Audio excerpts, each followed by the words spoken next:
Welcome to the Oracle's Rest, a place where stories unfold slowly, where time softens, and where the mind is free to wander.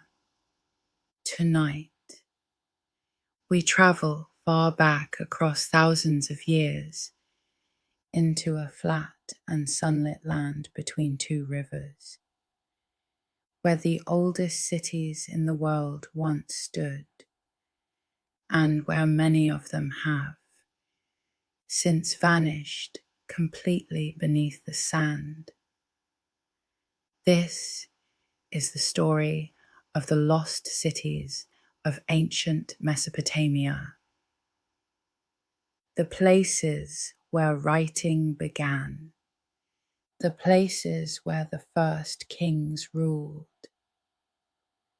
the places where temples rose like artificial mountains above the plain, and the places that, one by one, were swallowed by dust, abandoned by their rivers, forgotten by their own descendants, and buried so completely that for centuries, no one knew they had ever existed at all. Some of these cities we have found again, others we are still searching for tonight, and a few may be lost forever. Their names preserved only as marks pressed into clay, in a language we can read, describing places we can no longer locate, long before the pyramids of Egypt, before the temples of Greece, before the roads of Rome. There was a land the ancient peoples called the land between the rivers. The Greeks would later give it the name we still use, Mesopotamia, the country lying between the Tigris and the Euphrates, two great rivers flowing down out of distant mountains toward the warm, shallow waters of the Persian Gulf.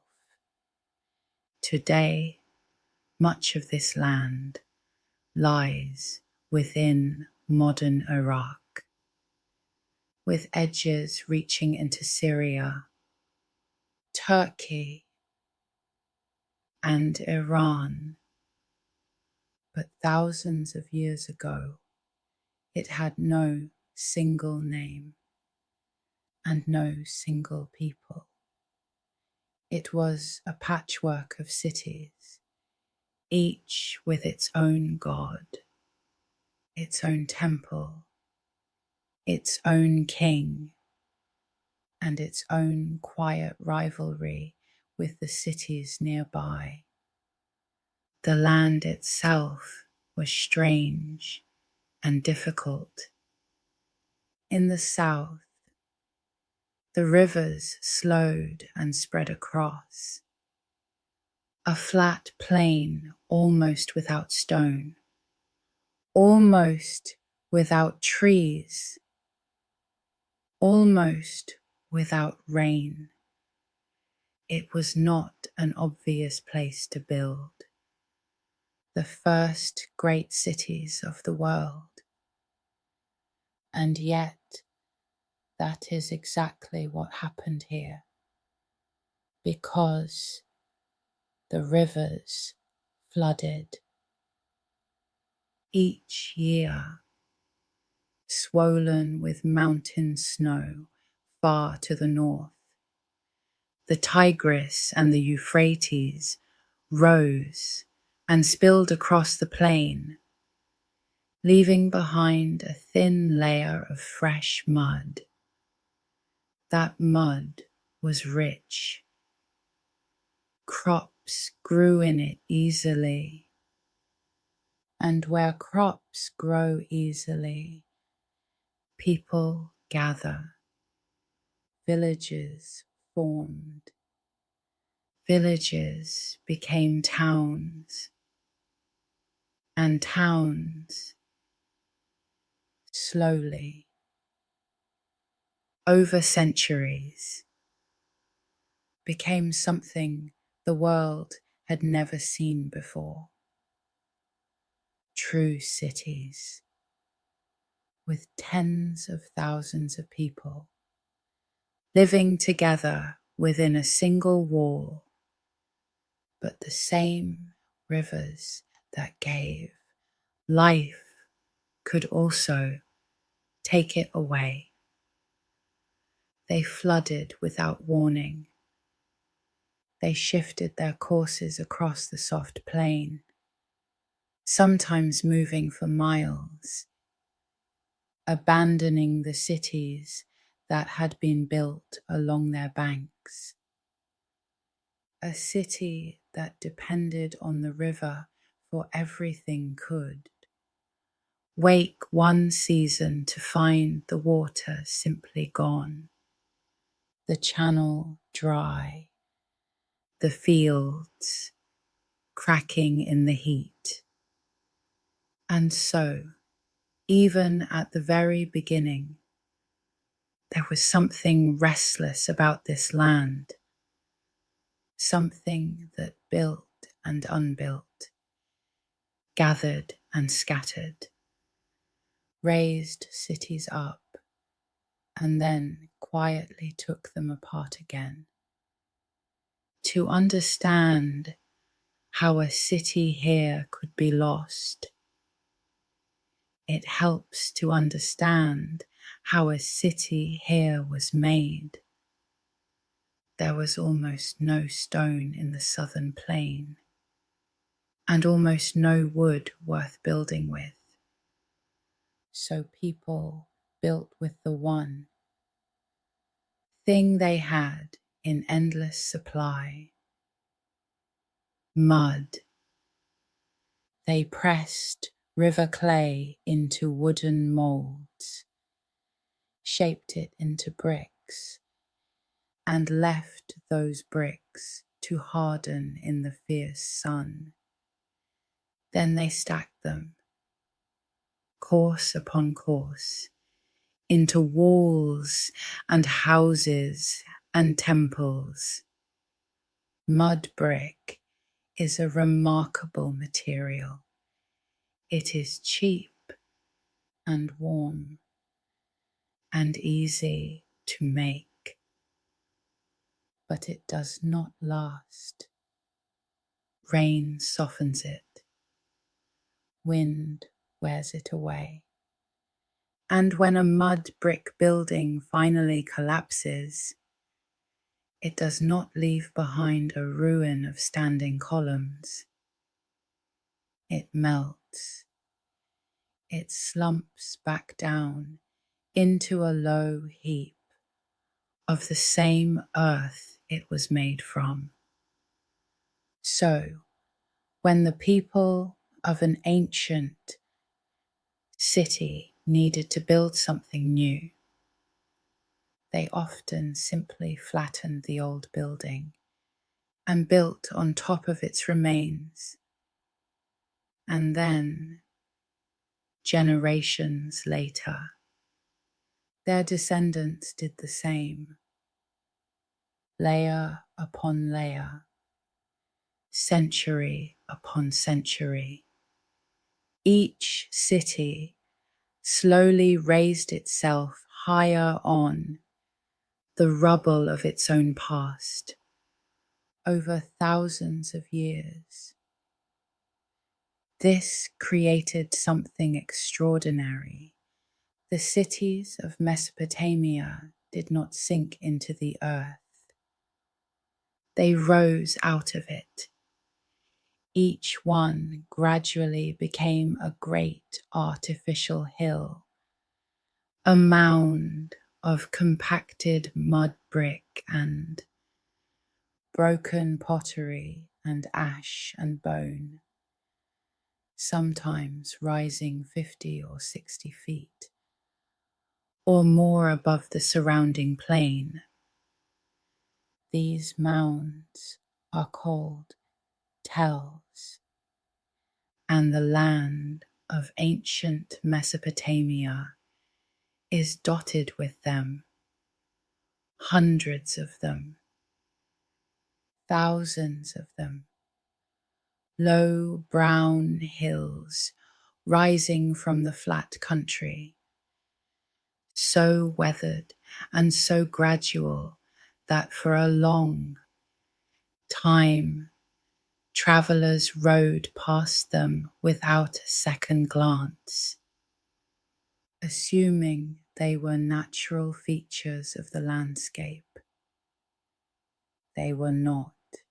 Almost every one of those hills is a buried city. A tell is a city turned into a hill by time, and inside each one, layer beneath layer, lie the compressed remains of everyone who ever lived there. Their houses, their temples, their streets, their kitchens and their graves. An entire world folded down into a mound of earth and waiting in the dark.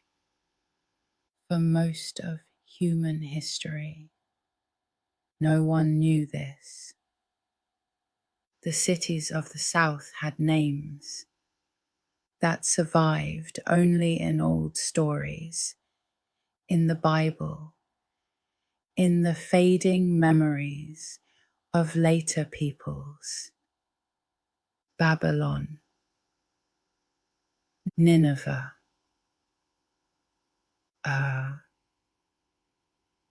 they sounded like legends, like places that might never have truly existed, and the mounds that had been those cities sat silent in the desert, giving away nothing, holding their secrets close.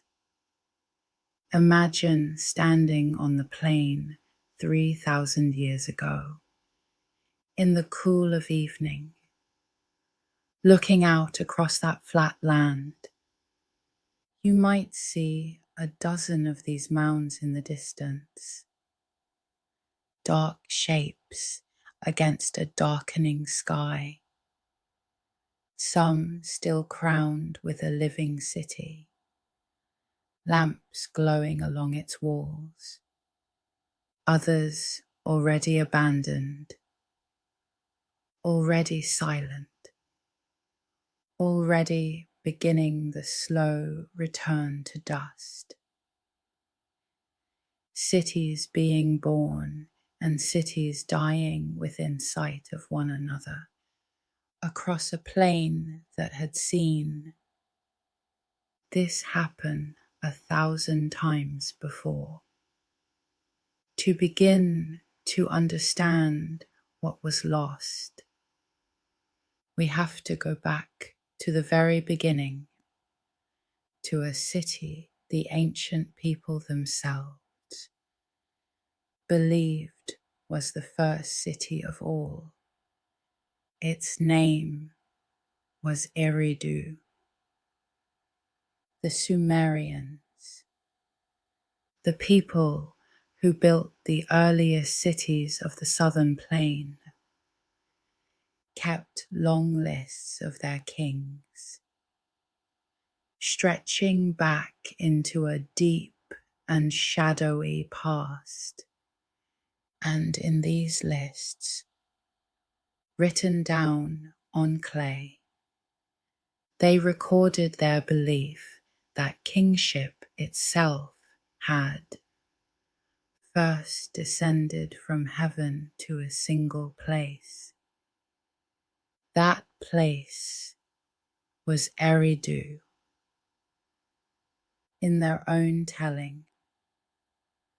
It was where civilization began, the first city, the first place where people gathered under a king and a god, and called themselves something more than a village. And the remarkable thing is that when archaeologists finally dug into the mound the locals called Abu Sharain, far out in the southern desert, they found that Eridu was real. Beneath the sand lay the remains of a settlement so old that its earliest layers reached back nearly 7,000 years, perhaps further. Temple built upon temple, 18 of them stacked one above another, each generation raising a new shrine on the flattened remains of the last, reaching down through time toward a tiny reed and mud chapel at the very bottom. The first temple, built by people who had no writing yet, no word for what they were beginning. Eridu sat at the edge of the marshes, where the river met the sea and the land dissolved into water and reeds. Its god was Enki, the god of fresh water and wisdom, of the deep waters that the Sumerians believed lay beneath the earth. And for the people of Mesopotamia, Eridu always carried a special weight. Even thousands of years later, when the city was old and shrinking, and most of its people had drifted away, it remained holy, the first place, the beginning, and then, slowly, it ended. The marshes that fed it changed. The waters grew salty. The fields stopped yielding. And the people of the first city, one by one, walked away, leaving the temples of Enki to the wind. The first city in the world became one of the first cities in the world to be lost. By the time later empires rose, Eridu was already a memory, a sacred ruin, a place pilgrims might visit, but no longer a place where anyone lived. It is a strange and quieting thought that the very first city humans ever built was also, in time, abandoned.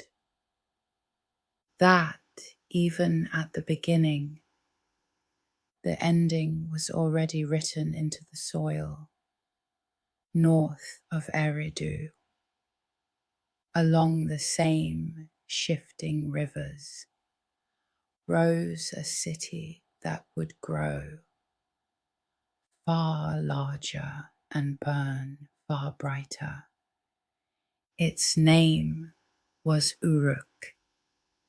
If Eridu was the first city, Uruk was the first great city. By around 5,000 years ago, it had swelled to a size the world had simply never seen before. Tens of thousands of people lived within its walls, perhaps as many as 50 or 80,000 at its height, packed into a dense maze of mud brick houses and narrow lanes, surrounded by a wall said to stretch for miles. For its time, it was almost unimaginably large. A city so far beyond anything that had come before that the people who lived in it must have felt they were standing at the center of the world.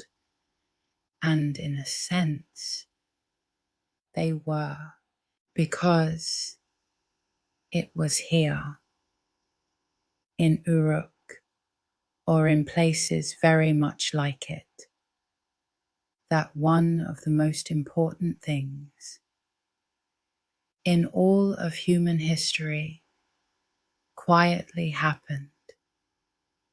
People began to write. It did not begin as poetry. It began as accounting. The temples of Uruk controlled vast stores of grain and herds of animals and teams of workers. And someone needed to keep track of it all. Who had delivered how much barley? How many sheep belonged to the temple? How many jars of oil had been given out? And to whom? At first, they used small clay tokens to count things. Then, to record those counts, they began pressing marks into wet clay tablets with the cut end of a reed. Those marks were the beginning of writing. We call the script cuneiform, from a Latin word meaning wedge-shaped, because each stroke was a small wedge pressed into the clay. It began as little pictures. A drawing of a head of grain meant grain. A drawing of an ox head meant an ox. But over centuries, the pictures grew simpler and more abstract, until they became patterns of wedges that no longer looked like anything at all, and could be used to write not just numbers and objects, but words and names, and eventually whole sentences, whole stories, whole poems. This is one of the quiet miracles of Mesopotamia, and one of its enduring mysteries. We can watch writing being invented, step by step, in the clay tablets of these cities. We can see it begin as marks for sheep and grain, and slowly become language itself.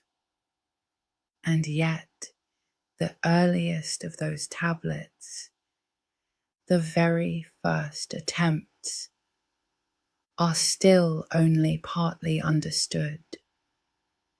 The oldest signs, pressed into clay, before the system was fully formed, do not always match the later script.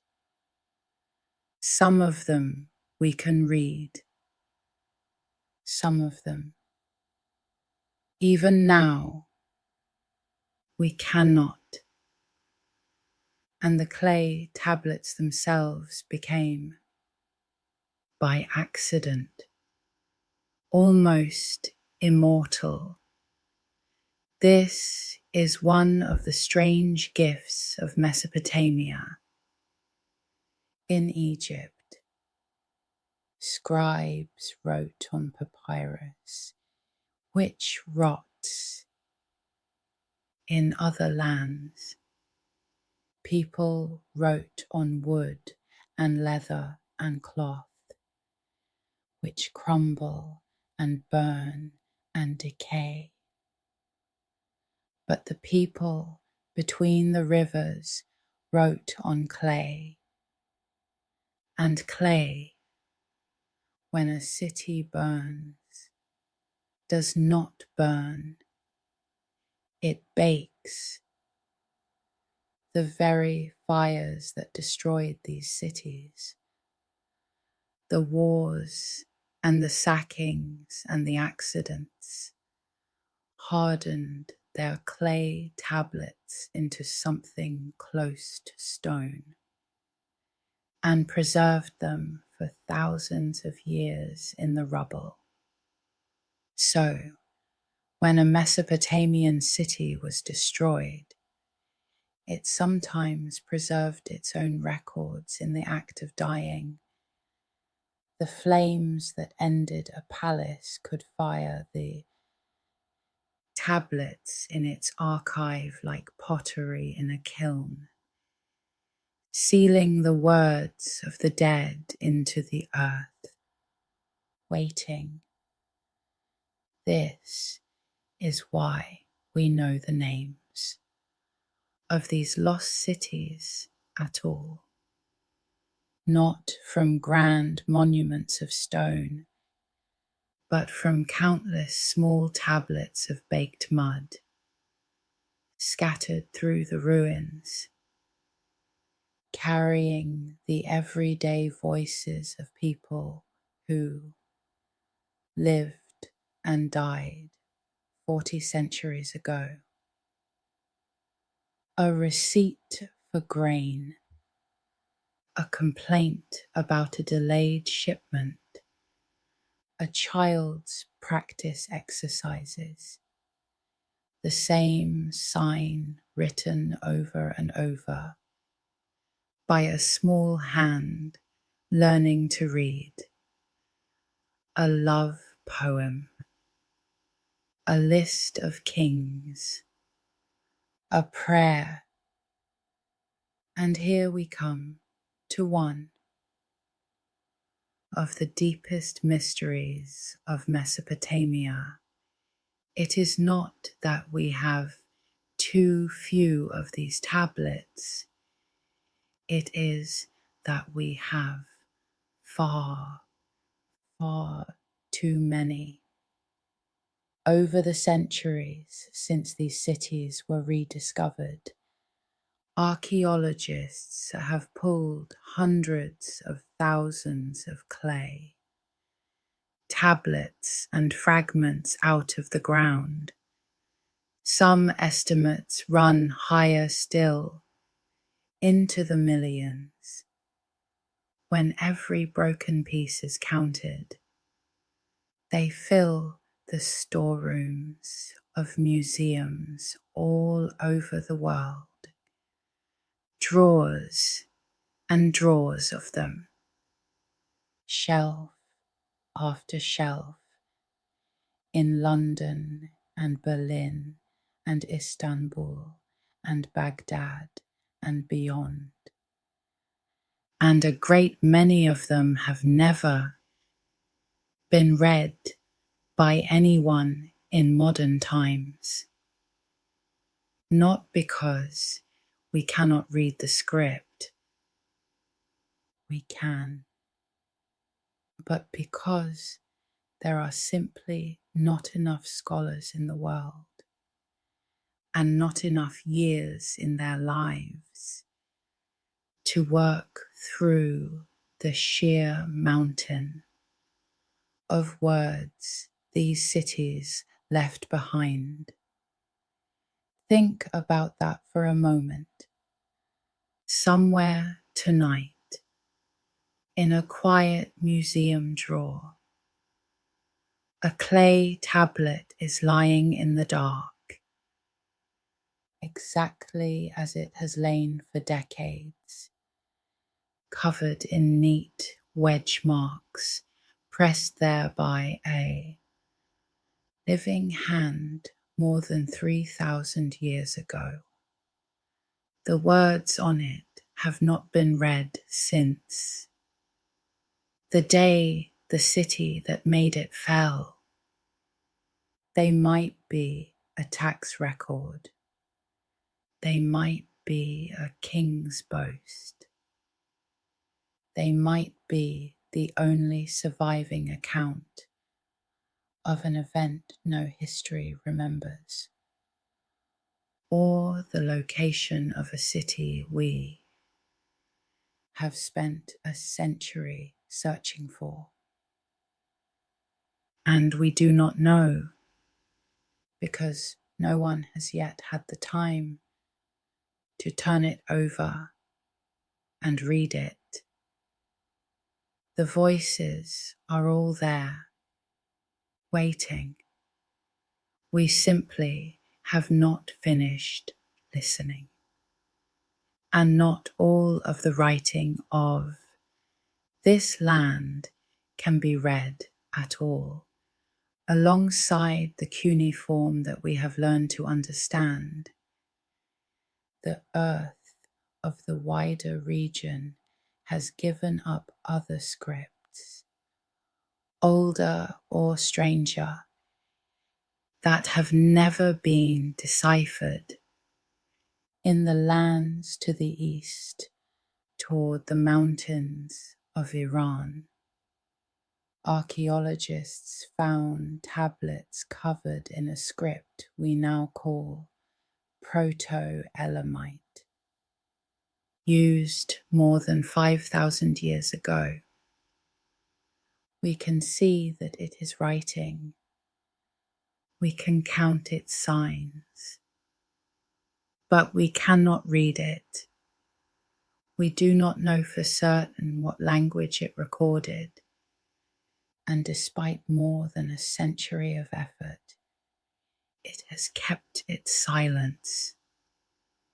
Whole archives of it sit in our collections, perfectly preserved and perfectly mute. Someone long ago wrote these things down because they mattered, and their meaning has simply fallen out of the world. Even the people of Mesopotamia themselves spoke in mysteries we have never fully solved. The Sumerians, who built the first cities and invented the first writing, spoke a language unlike any other we know. It is what scholars call a language isolate. It has no proven relatives, living or dead. The peoples around them spoke Semitic languages, related to tongues still spoken today. But Sumerian stands alone. It seems to come from nowhere and connect to nothing. We can read it because their successors carefully preserved it for centuries, the way later scholars preserved Latin. But where it came from, who first spoke it, and how it arrived on that plain, No one can say. The founders of the first cities left us, their words, and kept their origins to themselves. And so the picture begins to form. A land of cities built from mud, rising and falling along restless rivers, leaving behind mounds full of writing that we can mostly, but not entirely read, in a language that comes from nowhere we can name. Even before we go looking for the cities that vanished completely, the land is already thick with things we cannot quite explain. Let us go looking for one of those cities now, the most famous lost city of them all, a city that ruled the first empire in the history of the world, whose name was spoken with awe for 2,000 years after it fell, and which, despite everything, no one alive today has ever found. Its name was Akkad, or Agade, as its own people seem to have called it. To understand why its loss matters so much, we have to meet the man who made it. His name comes down to us as Sargon, though that may be more of a title than a birth name, a phrase meaning something like the true king or the legitimate king, and the stories told about him are the stories of a self-made man in an age of God-given kings. According to a legend written down long after his death, Sargon was not born to a throne. He was, the story says, the child of a priestess who could not keep him, set adrift as a baby in a basket of reeds sealed with tar, floating down the river until a humble gardener drew him from the water and raised him as his own.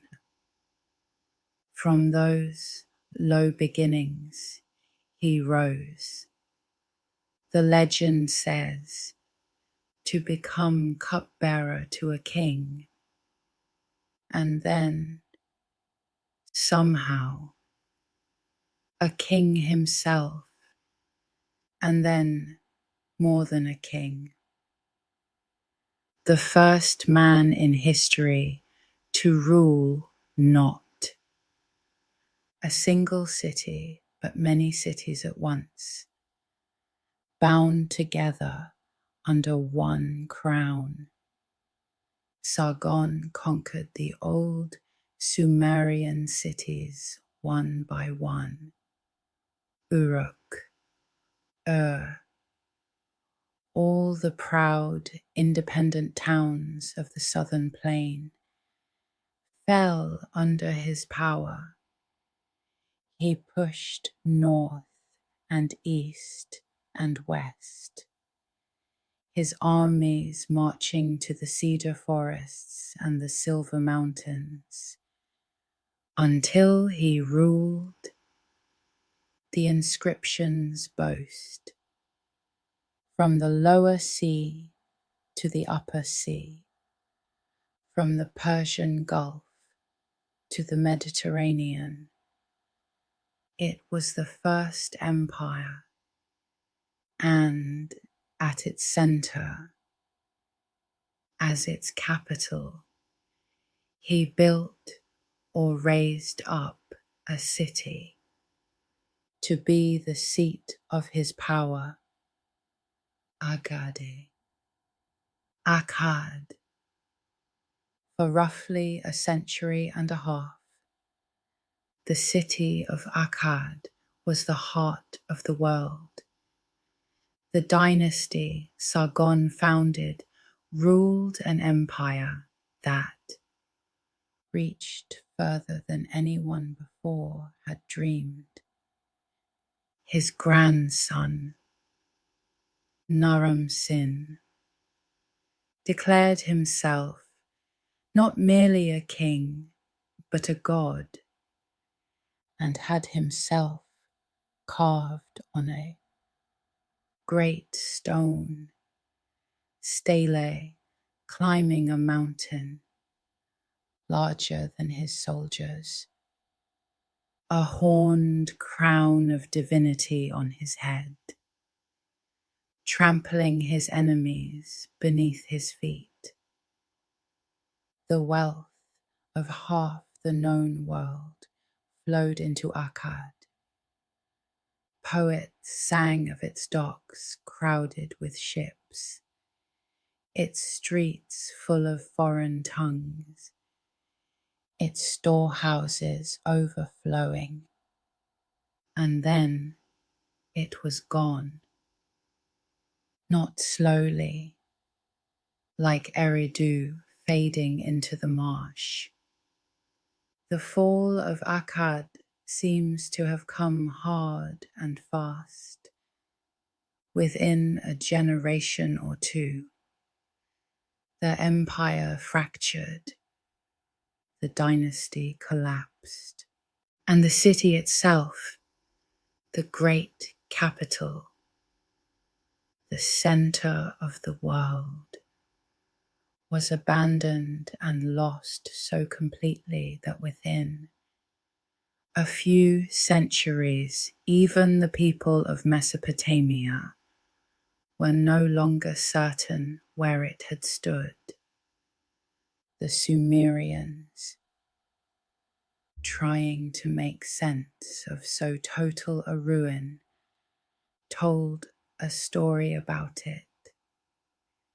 They wrote a long, mournful poem called The Curse of Akkad. In it, they explained the city's fall as the anger of the gods. The god king Naram-Sin, the poem says, in his pride, attacked and damaged the great temple of the chief god Enlil in the holy city of Nippur. And in his fury, Enlil called down a terrible enemy from the mountains, a wild and ungovernable people called the Gutians, who fell upon the land like locusts and tore the empire apart. The poem ends with a curse laid upon Akkad itself, a prayer that the city be utterly destroyed, that its bricks return to mud, that grass grow in its streets, that it never be rebuilt, and whether by curse or by drought or by war or by all of these together, that is very nearly what happened. The curse, in a sense, came true. Akkad was so thoroughly erased that today, after more than a century of searching, No archaeologist has been able to say for certain where it was. We have its inscriptions. We have poems written about it.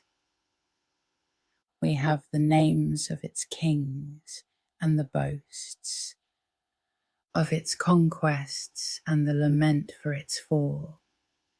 We have everything except the city itself.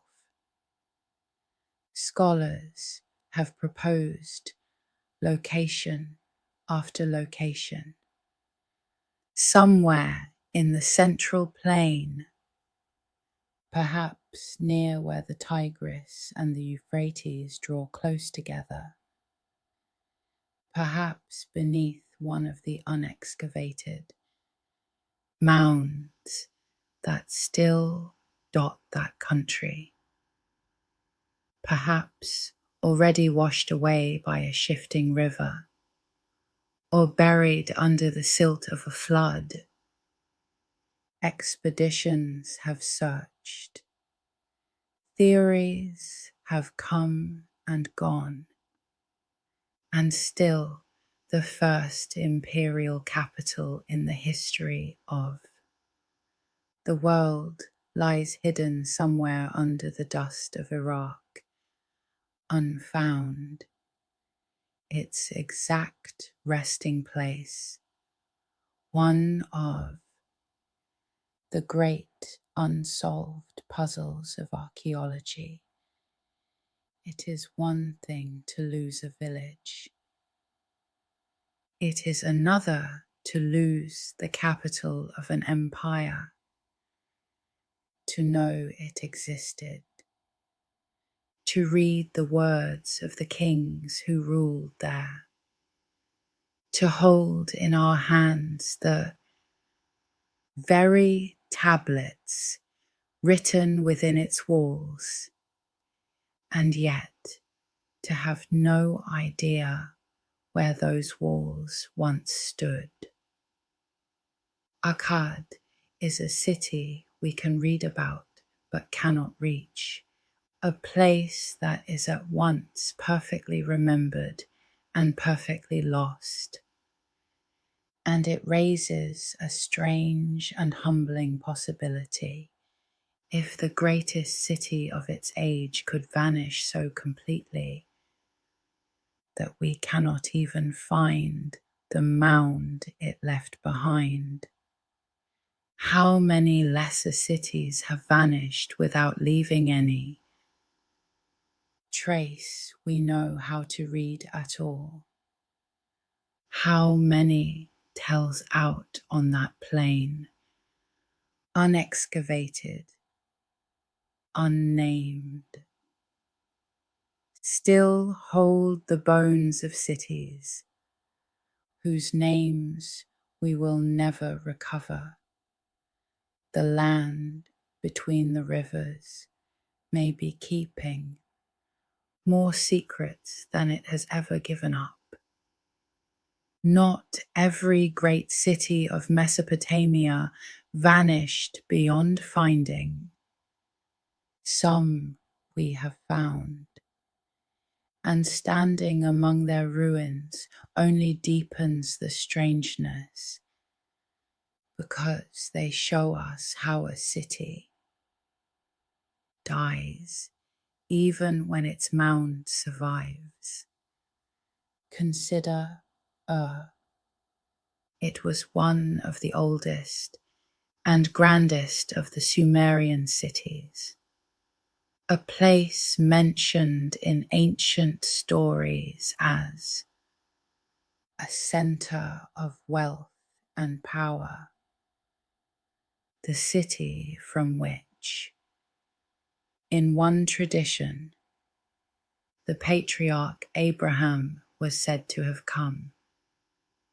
For most of recorded history, was only a name, a word in old texts, a place that might have been half legend. And then, a little under a century ago, archaeologists dug into a great mound in the southern desert and found it. What they uncovered was astonishing. A massive stepped temple tower, a ziggurat, its lowest terrace still standing after more than 4,000 years, its baked brick staircases climbing toward a shrine that no longer exists. Around it, the buried streets of the city, the foundations of houses, the temples, the storerooms, and beneath one corner of the city, something darker and stranger, a royal cemetery. In the graves of the kings and queens of Ur, the excavators found treasure of breathtaking beauty. Headdresses of gold and lapis lazuli, golden vessels, a bull's head of gold and blue, stone fixed to a wooden harp, its eyes seeming to gaze out across the centuries.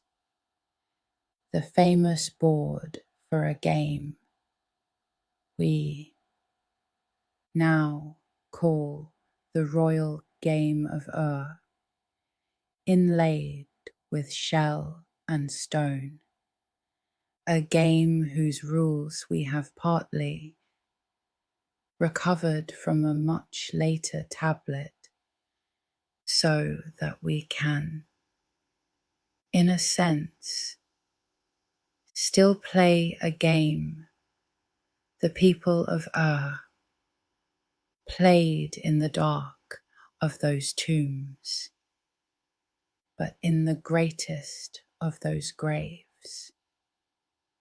The excavators found something that has never stopped troubling those who study it.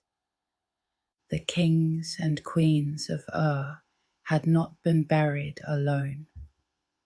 Around them, laid out in neat rows in the great pit of the tomb, lay the bodies of dozens of other people, attendants, soldiers with their spears, women in their finest jewelry, grooms beside the remains of oxen and wagons, musicians, in at least one case, with their instruments beside them. They had, it seems, gone down into the grave with their ruler, an entire household, dressed in their best, descending into a pit in the earth to lie down beside a dead king and never come up again. The excavator who found them called one of these tombs the Great Death Pit, for the sheer number of bodies arranged within it. And the mystery is that we do not really know why. We do not know whether they went willingly in some belief that they would serve their ruler in another life, or whether they were compelled. We do not know exactly how they died. For a long time, it was assumed they drank, some poison and lay down peacefully to sleep. But later, examination of a few of the skulls suggested something more violent. A sharp blow, a quicker and harder end. We have the bodies. We have the gold. We have the careful arrangement of the dead. And we do not have the one thing we most want, which is to know what these people were, thinking as they walked down into that pit, and whether they were afraid. The graves of Ur are one of the places where the ancient world refuses to fully explain itself. We can read so much of what these people wrote. We can list their kings and tally their grain. And yet, at the center of their greatest city, in its richest tombs, lies a silence we have never been able to fill. Ur itself died slowly, and for a reason that haunts much of this story. The river left it. Ur had been a port, a city of docks and canals, its life bound to the waters of the Euphrates that ran beside it and carried its ships down to the Gulf. But the rivers of Mesopotamia never held still. Over the centuries, the Euphrates wandered away across the plain, shifting its bed by miles, until one day the great canals of Ur held only still water, and then mud, and then dust. A port without a river is no longer a port. The ships stopped coming. The trade dried up with the channels. And the city that Abraham was said to have left behind was, in the end, left behind by everyone, abandoned to the desert that today stretches flat and dry for miles in every direction around its silent tower. There is a particular sadness in that kind of ending, not destruction by fire or by army, but simple abandonment. The water moves, and the people follow the water, and the city is left standing empty, its walls slowly melting back into the plain, its name passing out of speech, until even its own descendants are no longer certain it was real. And the rivers did this again and again. They are part of the reason so many Mesopotamian cities are lost. A shifting channel could not only kill a city by leaving it, it could also hide one, burying it under fresh silt or cutting it away entirely, scattering its remains downstream. Somewhere out on that plain, beneath layers of river mud may lie cities that were thriving when the channel moved, swallowed not by sand but by water and time. The same rivers that gave birth to the first cities of the world have spent the thousands of years since quietly erasing them. Near the center of the southern plain stood a city that never ruled an empire, yet may have mattered more than any of them. Its name was Nippur, and it was the holy city of Mesopotamia. Nippur was the home of Enlil, the chief among the gods, the lord of the air and the storm, the god who, in the old belief, granted the right to rule. No king could truly claim to be king of the land until the priests of Nippur had blessed him in Enlil's great temple.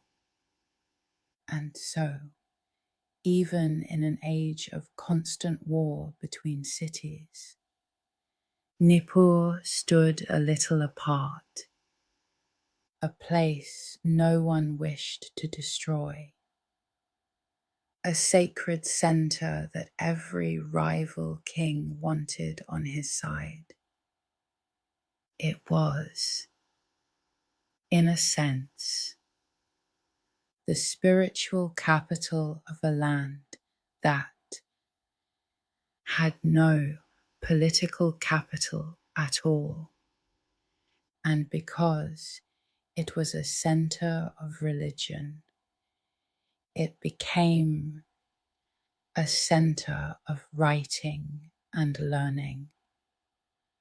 The scribes of Nippur copied and preserved the oldest stories of the Sumerian world.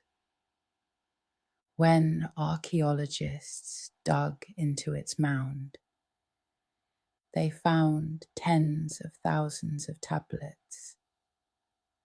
Among them, the largest store of Sumerian literature ever recovered. Hymns, myths, laments, the stories the Sumerians told about the beginning of the world, about the gods, about the great flood. Much of what we know about how these people imagined their universe comes from the broken library of this single holy city, pieced back together, tablet by tablet, over a century of patient work. It is in places like Nippur that we recover the strangest documents of all, the lists that the Mesopotamians kept of their own deep past. The most famous of these is the Sumerian King List, a text that survives in several copies, attempting to record every king who had ever ruled the land in order, stretching back to the very beginning. And the beginning in the King List is not like ordinary history. The list opens in the time before a great flood, with the first kings of the first cities, and it gives the lengths of their reigns. But these reigns are not measured in ordinary years. The earliest kings, the list says, ruled for tens of thousands of years each. One reigned, by its reckoning, for 28,000 years. Another for 36,000. The first 8 kings together before the flood are said to have ruled for hundreds of thousands of years across just 5 cities, the first of which is Eridu, the city where it all began.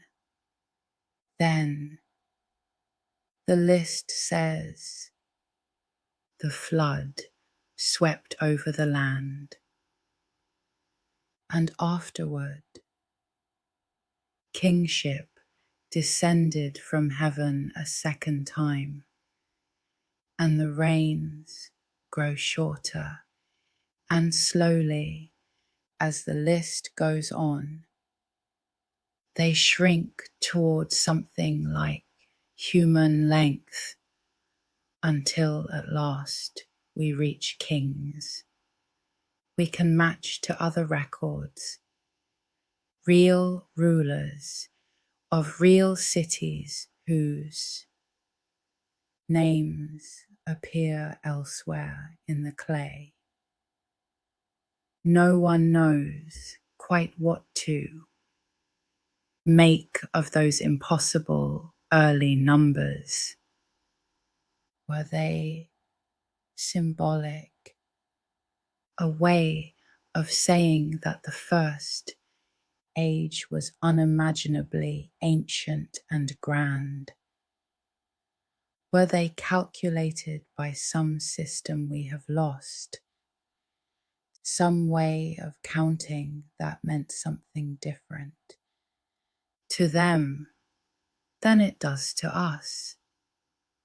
Were they simply legend, the deep past swelling into myth, the way it does in every culture's memory? We can read every sign on the tablet.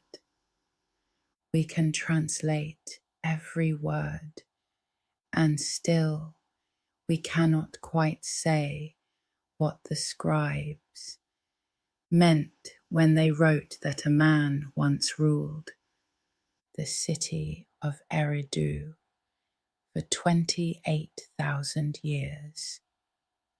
The King List is perfectly legible and profoundly mysterious, a document that hands us the bones of history wrapped in the flesh of myth, and dares us to tell which is which. Of all the cities of Mesopotamia, one name has echoed louder and longer than any other: Babylon.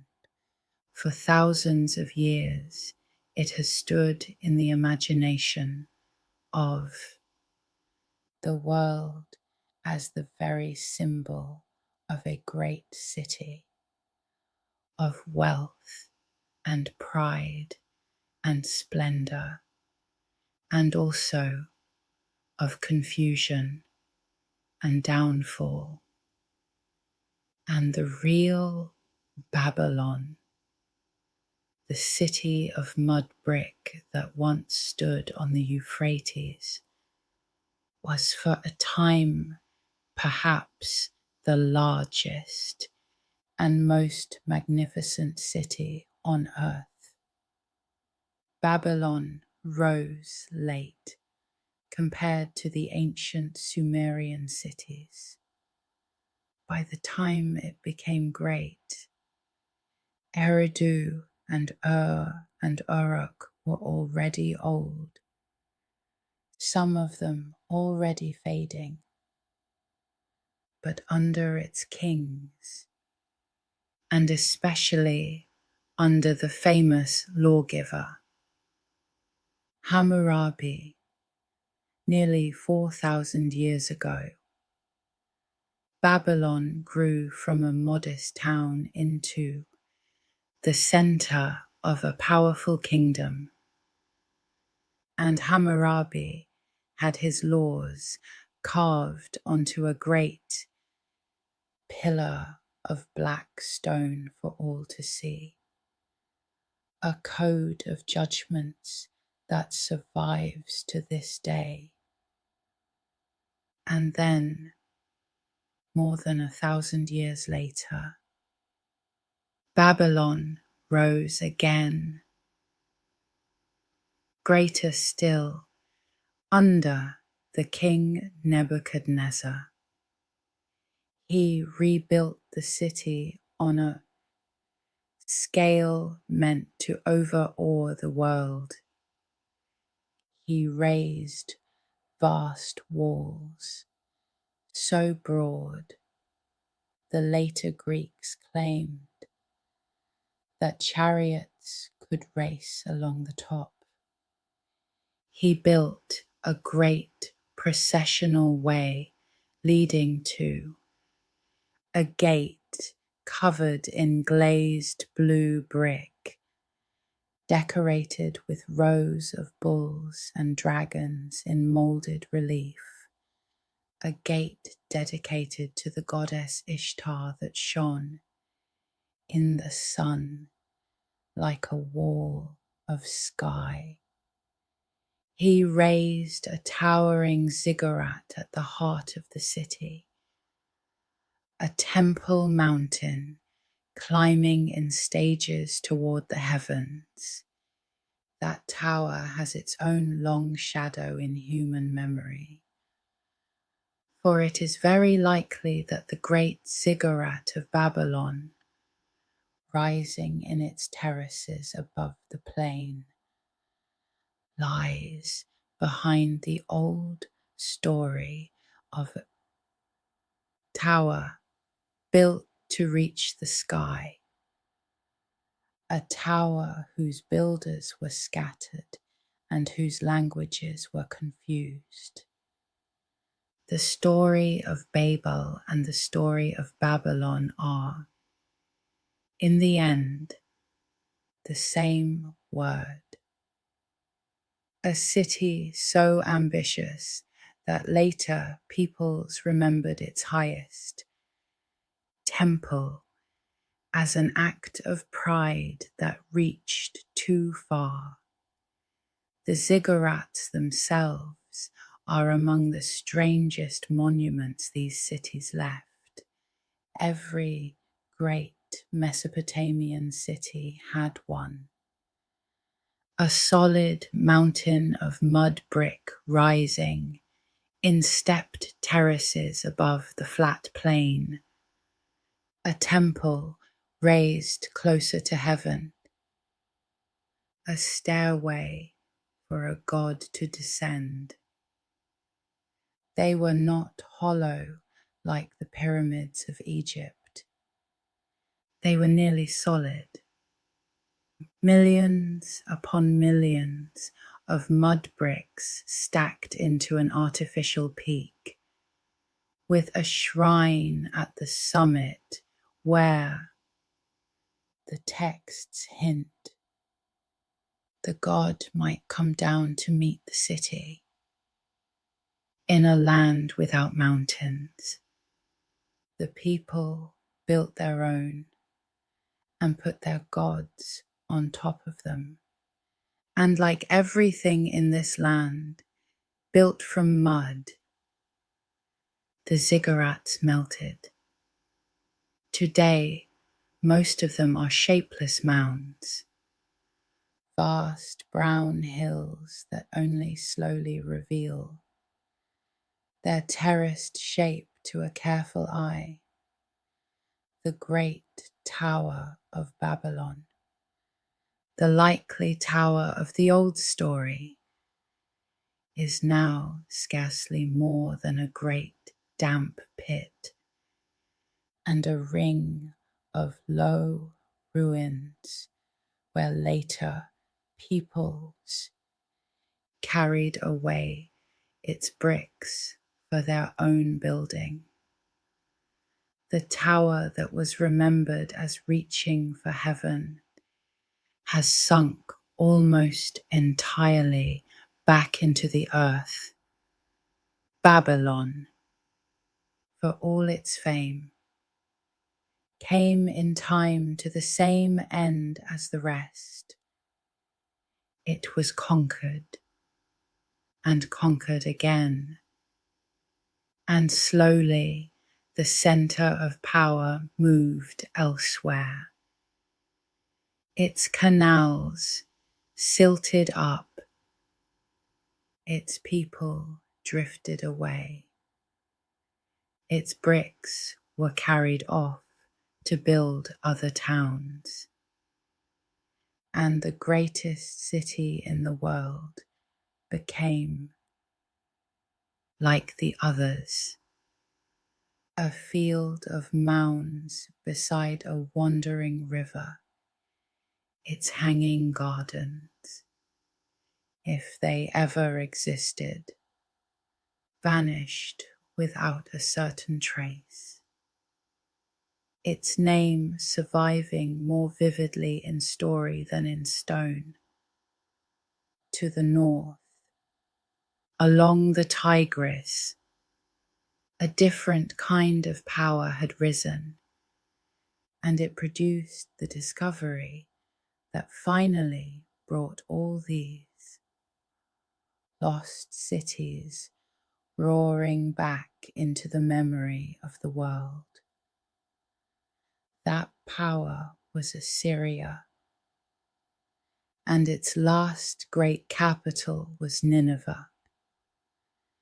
The Assyrians were the iron of Mesopotamia, a northern people who built, in the final centuries before the Common Era, the largest and most fearsome empire the region had ever seen.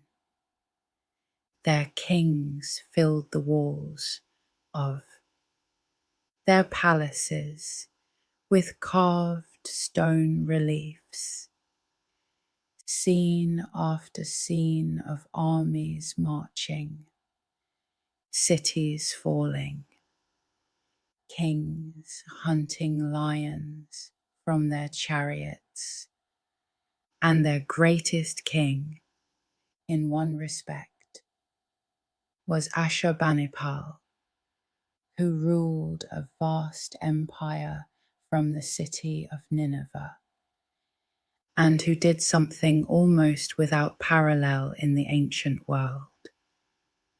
He built a library. Ashurbanipal could read, which was rare for a king, and he was seized by a passion to collect. He sent his scribes out across the land with orders to find and copy every tablet of learning they could lay hands on. The old myths, the hymns, the omens, and the medical texts, and the lists of words, and the records of the stars, the great stories, including the oldest version we have of the Epic of Gilgamesh, the tale of a king who goes searching for the secret of eternal life and learns, in the end, that he cannot keep it. Tens of thousands of tablets gathered into a single great library in the palace at Nineveh, a deliberate attempt to hold all knowledge of the world in one place. And then Nineveh fell in a great war. The city was besieged and taken and burned. The Assyrian Empire shattered in a single violent generation. Its capital left a smoking ruin. The palace of Ashurbanipal collapsed in flames, and his library, his great collection of tablets, came crashing down with the burning roof, the shelves spilling, the tablets shattering and scattering across the floors. But they were clay, and the fire that destroyed the palace baked them hard. The greatest library of the ancient world fell into the earth and was preserved by the very disaster that ended it, sealed under the ash and rubble of Nineveh, waiting in the dark for more than 2,000 years. For all those centuries, no one knew it was there. Nineveh became a name in old scripture, a great wicked city that prophets had cursed, a place so thoroughly lost that learned people argued over whether it had ever truly existed or whether it was only a legend. The mounds that had been Nineveh sat above. The river across from a living town. 2 low brown hills, and the people who lived nearby had long since forgotten what lay beneath their feet. The rediscovery, when it came, reads almost like a story too neat to be true. In the middle of the 19th century, European adventurers and scholars, drawn by the old place names in scripture, began to dig into the great mounds of the north, and almost at once they struck wonders. Beneath the hills lay the buried palaces of the Assyrian kings, their walls still lined with carved stone reliefs, their gateways still guarded by enormous winged bulls with human faces and serene, watchful eyes.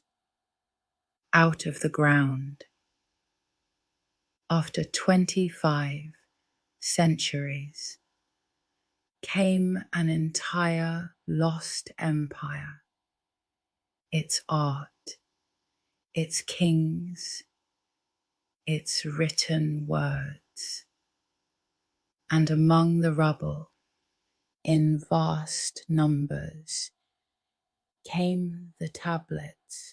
The fallen library of Ashurbanipal, broken into fragments, was dug up and packed into baskets and shipped across the sea to be puzzled over by scholars who could not yet even read the script. It took years of brilliant and painstaking work by many hands to crack cuneiform, to relearn a way of writing that no living person had read for 2,000 years. to make the dead clay speak again. The key that finally opened the script lay far to the east, carved high on a cliff face in the mountains of Persia.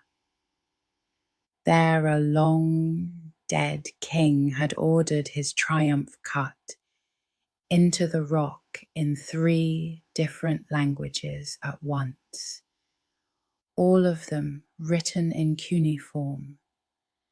The same proclamation repeated 3 times for 3 peoples.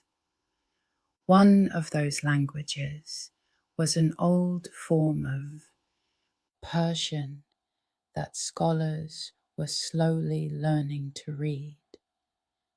And so, the way a single bilingual stone once unlocked the writing of Egypt, this great trilingual cliff offered a way in. A determined few climbed the rock face on ladders and ropes, dangling above the drop, copying sign after sign by hand, by matching the known language against the unknown, letter by patient letter.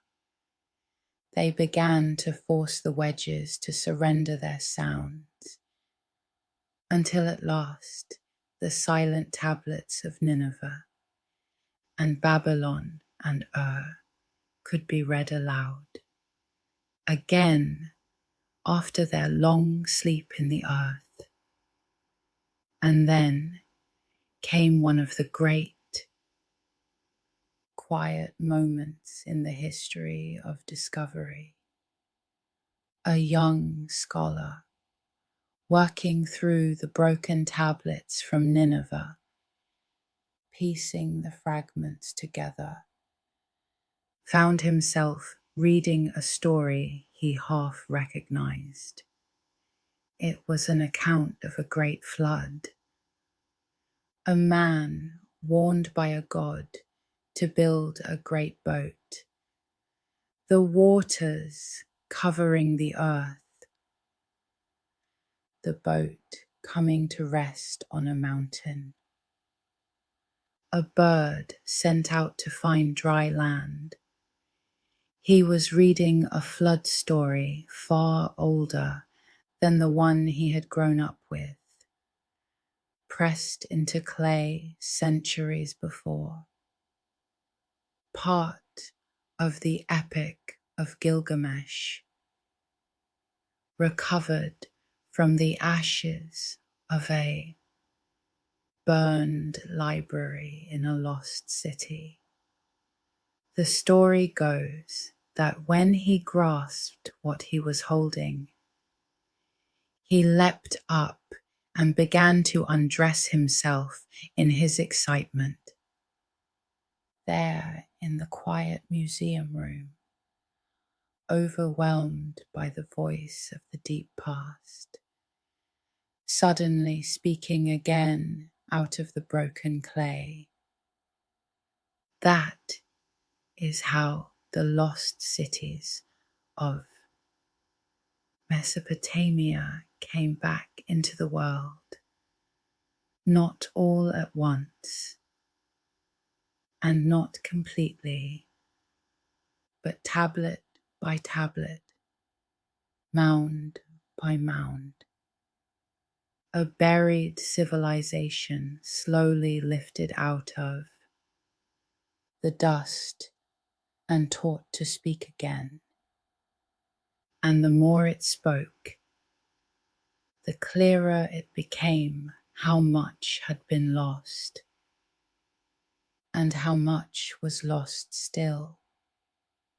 That recovered flood story belonged to a far older tale, and it is worth pausing on, because it is the closest thing the lost cities have left us to a voice speaking directly about loss itself. The Epic of Gilgamesh is the great poem of Mesopotamia, and at its heart is a king who cannot accept that anything must end. Gilgamesh, in the poem, is the king of Uruk, that first great city of walls and writing, and he was very likely a real man.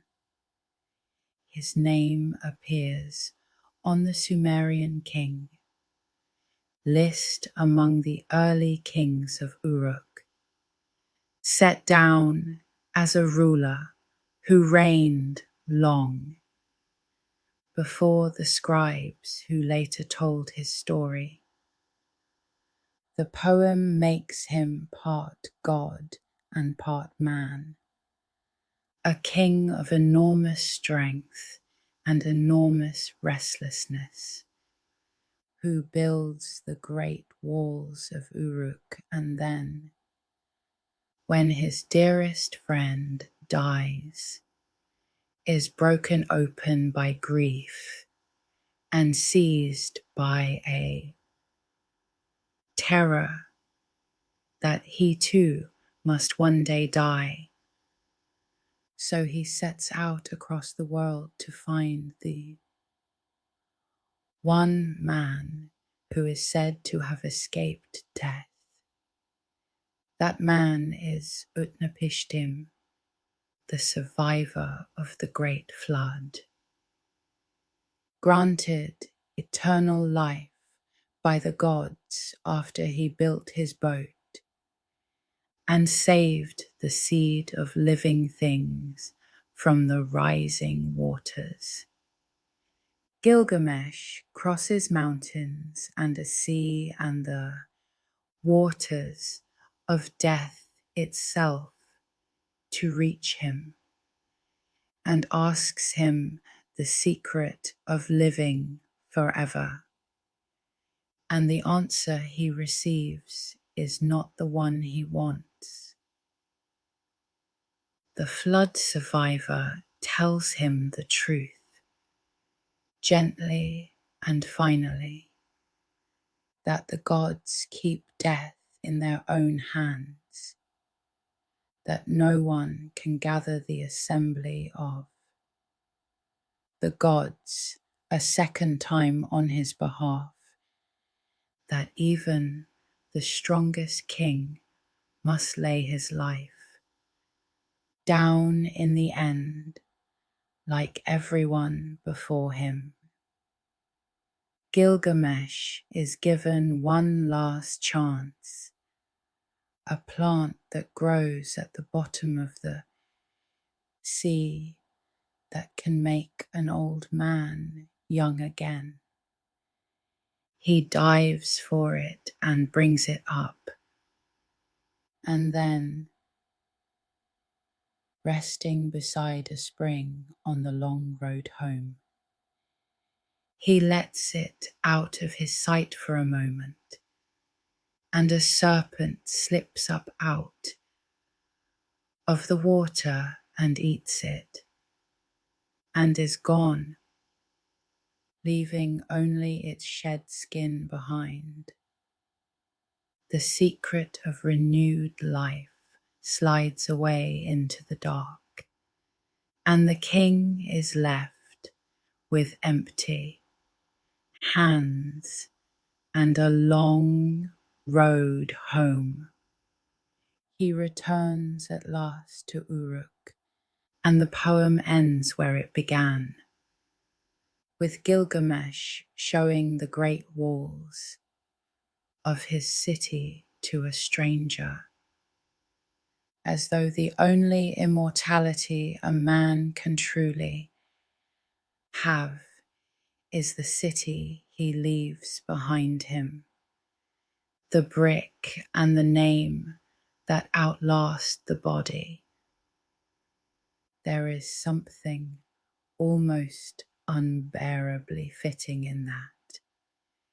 given everything we have seen.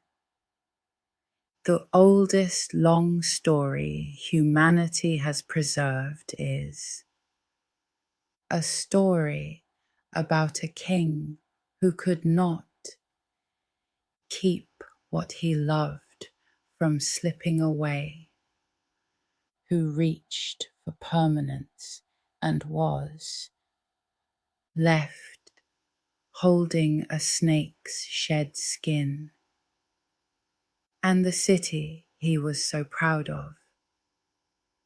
The walls he showed the stranger at the end. Uruk itself is now one of those great brown mounds out on the southern plain, melted back into the earth, its walls a low ridge in the dust. The poem about a man who could not escape. Loss has itself outlasted the city that made it. The words endured. The walls did not. And it is in these middle reaches of the story, between the first cities and the last empires, that some of the most tantalizing lost places hide. Cities we have glimpsed, but barely. Kingdoms we know existed, but can hardly describe. Consider Mari, far up the Euphrates toward the Syrian country, away from the old southern heartland. For most of history, it was nothing, a name without a place. And then, by chance, local people digging near a mound uncovered a statue, and archaeologists came, and out of the earth rose one of the great surprises of Mesopotamian discovery, a vast palace sprawling across acres, with hundreds of rooms, courtyards, and corridors, its walls in places still standing well above, head height after nearly 4,000 years, some of them still bearing painted scenes in red and ochre and blue. And in the palace, an archive, tens of thousands of clay tablets, the working correspondence of the kings of Mari, letters carried in and out of that palace in the last decades before it was sacked and burned by a rival king. Letters between rulers, reports from messengers, records of marriages and treaties and betrayals, the anxious notes of a king trying to read the intentions of his neighbors. Through that one buried archive, an entire lost world of kingdoms and alliances that had vanished utterly from memory came suddenly back into focus. The politics of a single century preserved in fired clay, because the fire that ended the city baked its letters hard. Mari was a city no one remembered at all, And now we can read its kings worrying in their own words about the very enemy who would soon arrive to burn it down. And then there are the cities we can barely see even now, the ones that hide in the marshes, in the deep south, where the rivers spread out into a vast wetland of reeds and shallow water and shifting islands. A shadowy power once rose that scholars call the Sealand, for a stretch of time after the first fall of Babylon. A line of kings ruled there, in the watery country at the edge of the world. And we have their names on the king lists, but we have almost nothing else. We do not know for certain where their capital stood. The marsh keeps its own. A kingdom that lasted for generations, with kings and a dynasty and a name, has left us so little that it is almost a rumor. A power that ruled from somewhere in the reeds and then dissolved back into them, leaving the lists to insist that it had once been real. Of all the lost cities of Mesopotamia, the cities of the marsh kings may be the most thoroughly hidden, drowned not in sand, but in water and silence. There is one more way these cities died, quieter than war and slower than a shifting river, and in the end, perhaps more final than either. The land itself turned against them. The soil grew poison. It happened because of the very thing that made the southern plain habitable in the first place. There was almost no rain in the south. To grow their crops, the people had to bring water to the fields from the rivers, digging canals, flooding the land, letting the water soak down into the soil. And this worked for a long time, magnificently.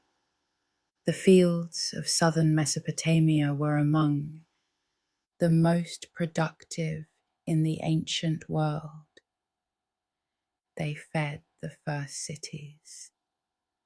They fed the first empires.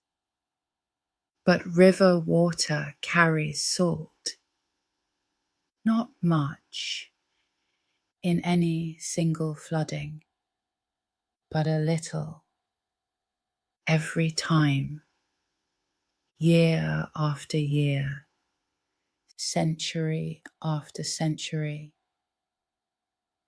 in a land with little rain to wash it away and a fierce sun to draw the water back up to the surface.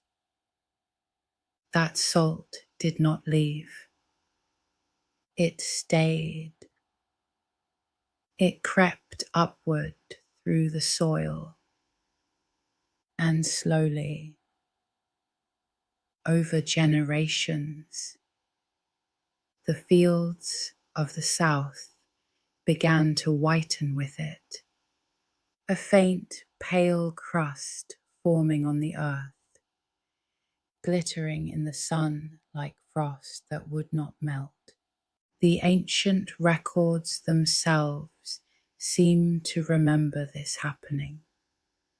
Over the centuries, the tablets show the farmers of the south turning away from wheat, which cannot bear much salt, toward barley, which can bear more. And then, as the centuries pass, even the barley yields begin to fall. The harvests recorded in the tablets shrinking, the rich fields giving less and less. The people did not have a word for what was happening in the way we do, but they were watching, season by season, the ground that had fed the first cities of the world slowly turning barren beneath their feet. A city can survive a lost battle. It can sometimes survive even a lost river if the people dig new canals to reach the water where it has gone. But a city cannot survive the slow failure of the very soil that feeds it. When the fields no longer yield enough to feed the people behind the walls, the people leave. They drift north, where the land is younger and the salt has not yet gathered. They go to newer cities, and the old city, with its temple and its tower and its long memory reaching back to the beginning of the world, is left to the wind and the whitening earth. This may be part of why the center of power in Mesopotamia moved over the long span of its history, steadily northward. The oldest and holiest cities were in the deep south, near the old marshes and the gulf. Eridu,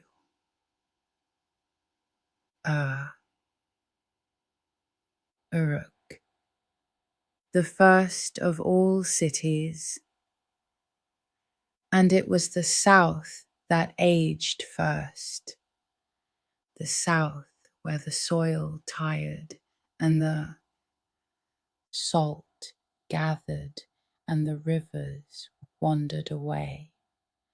Power followed the good land north to Babylon in the center, and then to Assyria in the far north, while behind it the ancient cradle of cities was left to empty out and fall silent, one venerable city after another, until the place where civilization began had become some of the emptiest land in the country. So, there are many ways to lose a city. It can be burned, like Nineveh, and buried in its own ash. It can be cursed and shattered and vanish so completely we cannot find it. Like Akkad, it can be left behind by its river. Like its docks turning to dust. it can be quietly poisoned by the salt in its own fields, abandoned not in a day, but over generations. Its people slipping away a few at a time, until one season no smoke rises from any roof, and it can simply grow old, layer upon layer, mound rising upon mound, until the weight of its own past lifts it up out of the living world and leaves it. A hill in the desert with a forgotten name. And then there are the cities we have not lost and not found, the ones that are simply still waiting. This is perhaps the most quietly astonishing fact of all about the land between the rivers. We have not finished looking. We are not even close.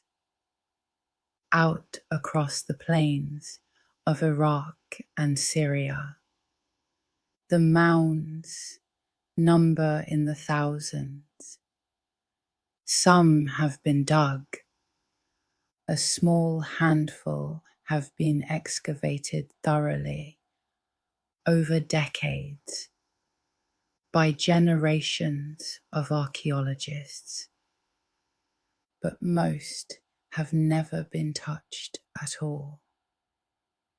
They sit out there in the heat, brown and silent, swelling gently from the flat land, each one a buried town or city, each one full of houses and temples and graves and tablets, each one holding the compressed lives of everyone who ever lived there, and almost none of them have given up their secrets, because there has never been enough time or enough peace or enough hands to open them. Many of them do not even have names that we know. They are recorded, when they are recorded at all, by the modern names of the places nearby. Low hills marked on a map with a note that says simply ancient mound. Inside, there may be the records that would tell us their true name, the name their own people called them by, pressed into clay in a temple storeroom, waiting in the dark for someone to come and read it. Until then, they are cities without names, histories without words, an entire past sealed in the earth and patient, and the few that have been opened only sharpen the sense of how much the unopened ones must hold. From the mound of one southern city came dozens of dark stone statues of a single ruler, a governor named Gudea, seated with his hands folded in quiet devotion, his name and his works carved in. Long inscriptions across his lap and shoulders. He had built temples and dug canals and ruled in peace. And he had wanted to be remembered. And across 4,000 years, out of one excavated mound among thousands, he was, for every Gudea we have lifted into the light, there are countless others still folded into the dark hills, rulers who also built and also hoped to be remembered, still waiting under the dust for someone to read their names. We sometimes imagine that the deep past is finished, fully discovered, all its great secrets already drawn up into the light. The land of Mesopotamia tells us otherwise. There are cities under that plain that no living person has ever seen.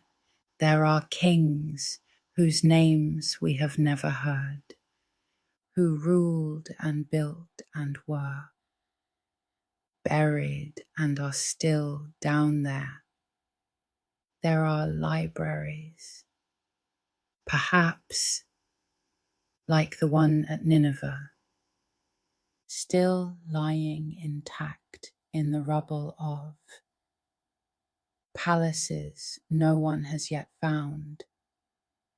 There may even be, somewhere out there, the lost capital of the first empire, the mound that is Akkad, sitting in plain sight under the sun, unrecognized, waiting for the spade that has not yet come.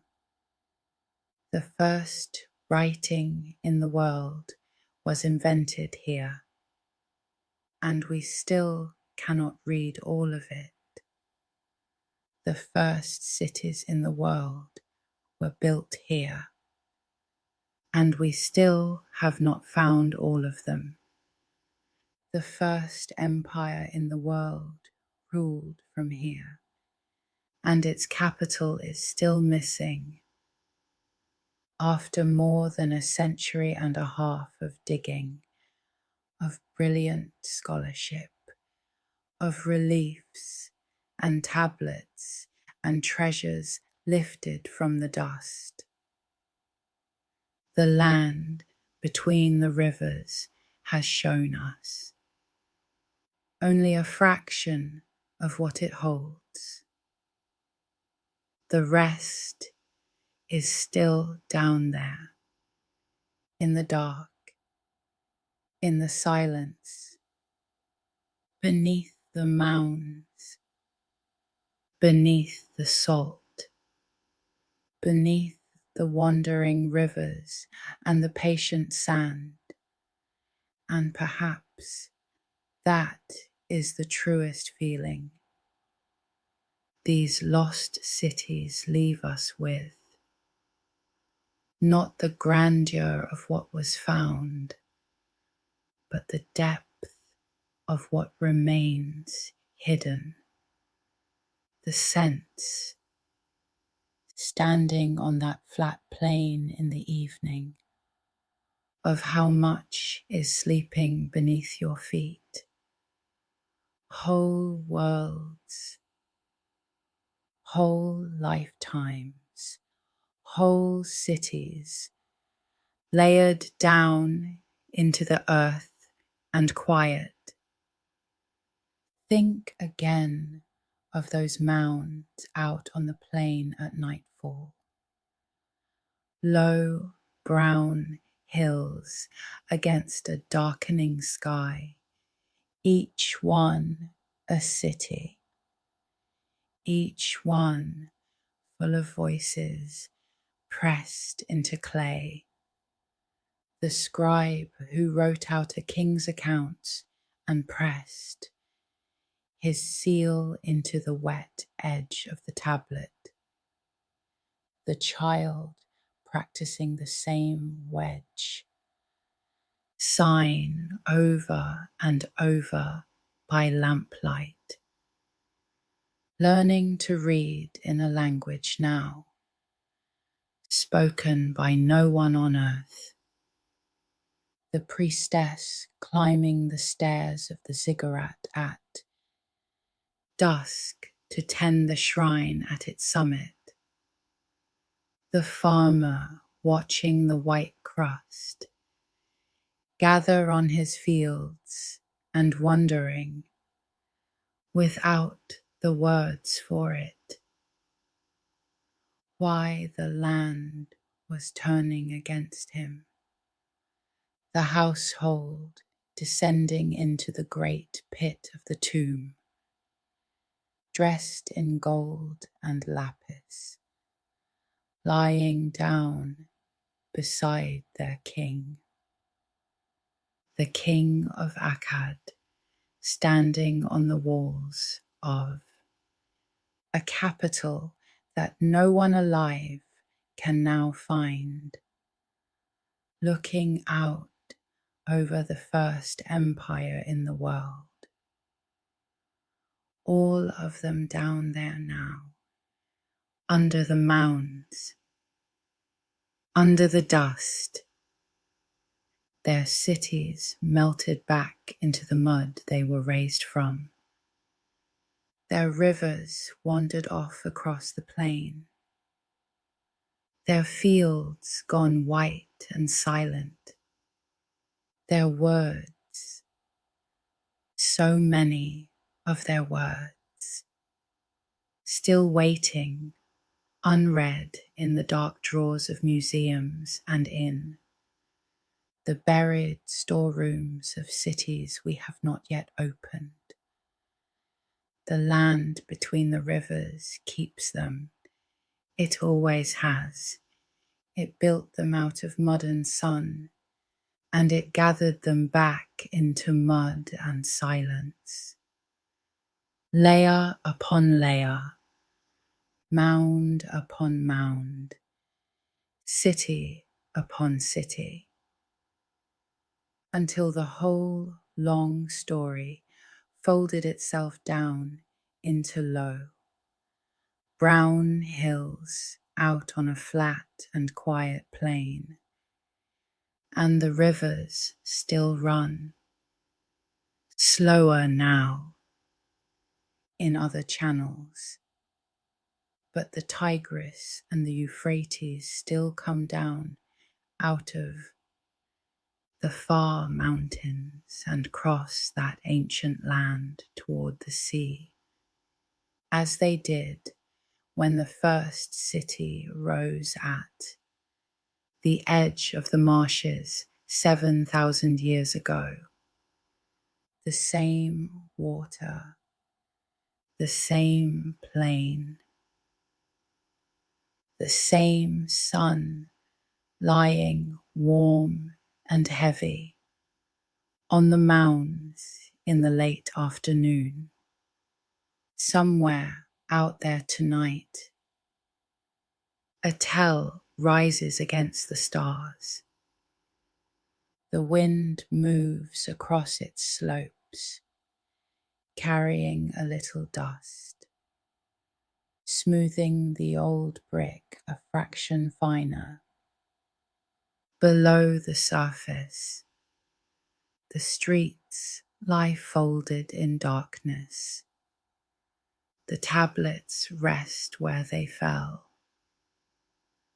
The names wait in the clay, and the plain stretches out, flat and still under the night. Mound after mound after mound, each one a city, each one asleep. A faint wind over old brick, the pale shine of salt on the fields, the slow rivers moving somewhere in the dark, dust settling, clay cooling, names sleeping in the earth, the mounds against the stars. Quiet now, quiet over the land between the rivers. Quiet